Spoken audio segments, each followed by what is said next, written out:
Hey everyone, welcome back to Corporate Decoder, the place where we turn confusing corporate jargon into plain English. And today we've got a report from Klaviyo Inc., a company that helps businesses talk to their customers, and guess what? They've got a new boss man stepping in, and it's not your usual CEO change. So this is a current report filed with the SEC, basically telling us about some significant changes happening behind the scenes at Klaviyo. The big news here is that Chano Fernandez, who's been on Klaviyo's board of directors since back in July 2023, is stepping into a new role. Starting September 1st, he's going to be the interim executive officer. Think of him as the acting head for a bit. He's going to be working under the current CEO, Andrew Bilecki, so it's not a full takeover, but definitely a significant shift. Now, who is this Chano Fernandez? He's 56 years old and has a pretty impressive resume.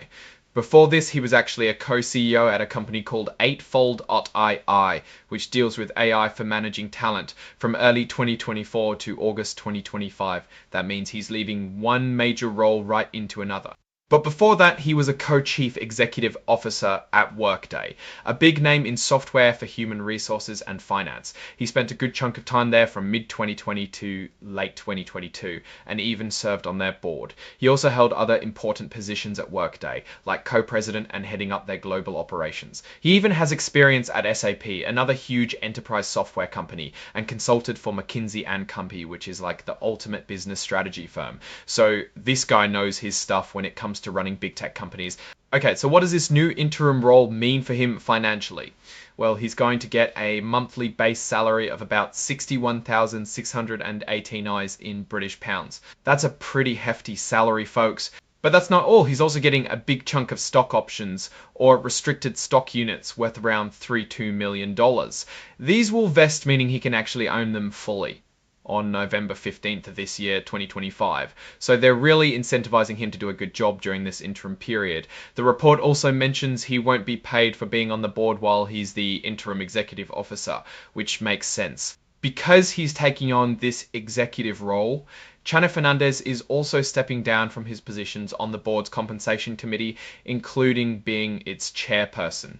That's a pretty important committee, the one that decides executive pay. And who's taking his place there? Tony Weisman is stepping in and will now chair the compensation committee. So while one key person moves into an operational role, another picks up leadership in a crucial oversight function. Now, let's quickly look at the exhibits attached to this report. These are the actual documents detailing the agreements we've just discussed.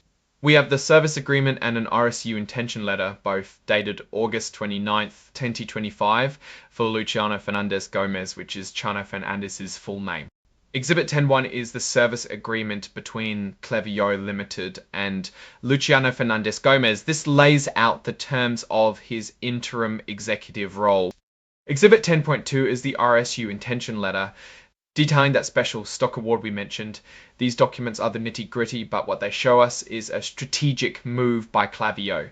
They're bringing in someone with a ton of experience at the highest levels to guide them, possibly through a period of transition or opportunity. And finally, the report is signed off by someone named Amanda Whalen, who's the Chief Financial Officer. This gives us an official stamp that the company is reporting these changes accurately. So what's the big picture here? Klaviyo is bringing in a seasoned executive, Chano Fernandez, to serve as an interim leader. This isn't just a reshuffling of deck chairs. Fernandez has a track record of success in major tech companies like Workday and has experience with AI platforms. His appointment, along with the significant stock award he's receiving, signals that Klaviyo is serious about leveraging his expertise. It suggests they might be facing a challenge or looking to capitalize on a significant growth opportunity, where a strong and interim basis. Looking at Klaviyo as a company more broadly, they operate in the customer relationship management and marketing automation space. They help businesses send personalized emails and text to their customers to drive sales. It's a competitive market with players like HubSpot, MailChimp, and Salesforce being big names. Klaviyo has been growing rapidly and bringing in someone like Fernandez, who has managed massive growth and complex operations at Workday. Makes a lot of sense. It shows they're thinking about scaling even further and possibly navigating more complex strategic decisions. The risk here, of course, is that it's an interim role. This could mean they're looking for a permanent solution, or it could be that Fernandez is brought in to steer the ship through a specific period. Perhaps a product launch, a market shift, or even a potential acquisition or restructuring.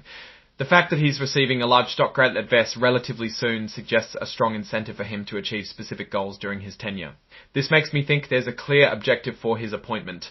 The company's direction seems to be focused on further growth and solidifying its position in the competitive marketing tech landscape. Bringing in executive talent with a history of managing large, successful companies is a sign of ambition. The key question will be what happens after December 31st when his initial term is up. Will he stay on permanently, or will Klaviyo be looking for yet another leader? A notable opportunity for Klaviyo is the continued growth of e-commerce and the increasing need for businesses to build stronger relationships with their customers. Personalization is key, and Klaviyo is well positioned to capitalize on that trend. However, a significant risk is the intense competition in their sector. They need to constantly innovate and prove their value proposition to keep customers and attract new ones. Economic downturns can also impact marketing budgets, which could affect Klaviyo's revenue. In conclusion, Klaviyo's move to appoint Chano Fernandez as interim executive officer is a bold strategic play. It shows they're willing to invest significantly in experienced leadership to navigate their future. His background suggests an ability to handle complex challenges and drive growth. Investors will be watching closely to see how this leadership change impacts the company's performance and strategic trajectory in the coming months. Alright, that's our breakdown of Klaviyo's latest filing. What's your take on these leadership changes and what they signal for the company's future? Drop your thoughts in the comments below. If this analysis was valuable, hitting that like button really helps us out, and subscribe for more deep dives into corporate filings. Don't forget to check out our Discord community linked in the description below for ongoing discussions. Thanks for watching. See you next time.